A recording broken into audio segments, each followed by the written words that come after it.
Action. সম্মানিত দর্শক শ্রোতা, আমি এখন আছি বগুড়া জেলার ঐতিহ্যবাহী একটি স্থান, নাম তার মহাস্থান।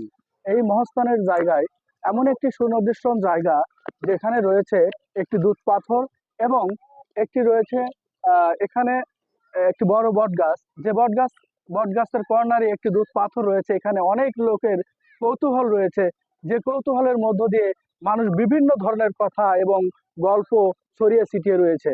আমরা দেখতে পাচ্ছি এখানে এমন একটি জায়গায়, যে জায়গাটিতে অনেক লোক বিভিন্ন ধরনের মনের আশা আকাঙ্ক্ষা এবং বিভিন্ন ধরনের ইচ্ছা শক্তিকে খুব বেশি কাছে পাওয়ার জন্য, যে গল্পগুচ্ছর মধ্য দিয়ে এই সাক্ষী রয়েছে এই একটি পাথর।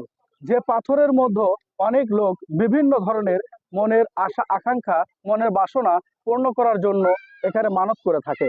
যে মানতের মধ্য দিয়ে তারা বিভিন্ন ধরনের কার্যক্রম পালন করে থাকে। যেখানে দেখতে পাচ্ছেন দুধ রয়েছে, এখানে বিভিন্ন ধর্মাবলম্বী বিভিন্ন ধরনের কার্যক্রম পালন করে থাকে। দুধ রয়েছে, দুধ দিয়েছে, কেউ সিঁদুর দিয়েছে। এখানে আমরা দেখতে পাচ্ছি যে আরো নিদর্শন রয়েছে।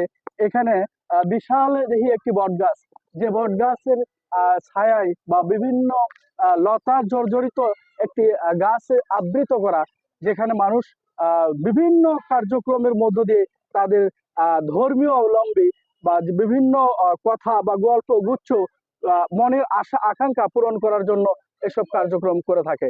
সম্মানিত দর্শক শ্রোতা, চলে আসবেন আমাদের বগুড়া জেলা মহাস্থান ঐতিহ্যবাহী একটি জায়গায়। সবার দেখার আমন্ত্রণ রইল, আসার আমন্ত্রণ রইল। ওয়েলকাম জানাই সবাইকেই। আল্লাহ হাফিজ।